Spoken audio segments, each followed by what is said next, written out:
welcome to another tutorial. In this episode I will be showing you how to create simple events.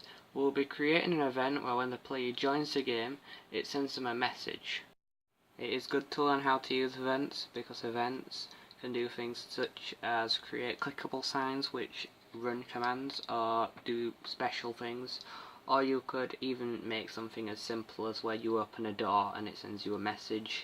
So to start with, what you're actually going to want to do is go to your onEnable method and create a plugin manager. We can do this by typing in the following text that we see on the screen. This will allow us to register our events.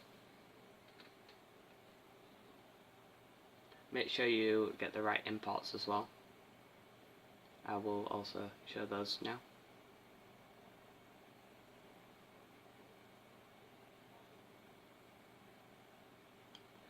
Now that we have created our plugin manager, we want to actually register our events. We can do this by typing the following and then adding our class. Before you do any of this, also make sure you create a class called events. We then let the events class implement a listener class to actually have events inside of it that will be ran. As you can see, that has removed the error from the main class. And now what we're going to want to do is we're going to put an event handler. Now an event handler basically says this is where the event is going to be. We need to put one of these before every time we create an event or the event will not work. I'm going to create an event for when the player joins, and we will use this with the player join event.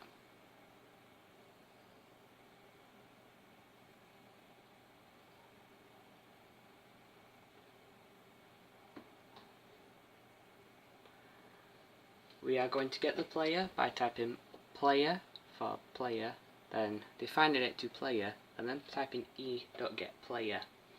We are typing e because we have called the player join event e. Also, don't forget to import your event handler and your player.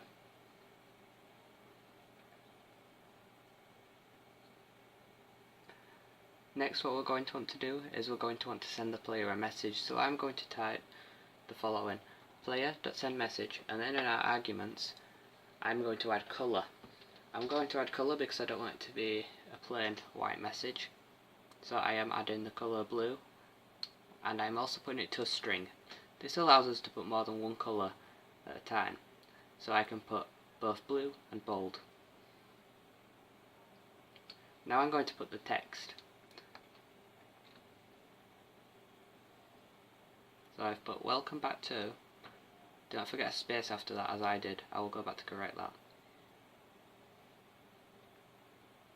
Then I'm going to put the variable server name. We haven't created this variable yet, but we will do this in a minute. And we're also going to want to put it as a player. I'm going to put a space there as well, because I don't want it to say the server name and then player straight after. So we do not have a server name variable, so that will come up as an error. So we are going to create a string for server name, and then we're all going to get server name from the config.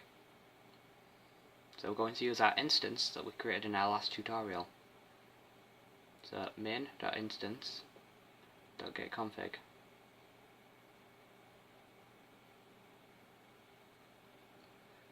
And I'm going to name it just server name.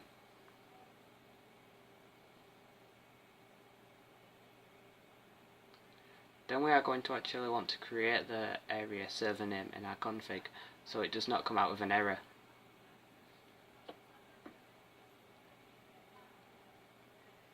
So I do not have a server, so I'm just going to call it example server.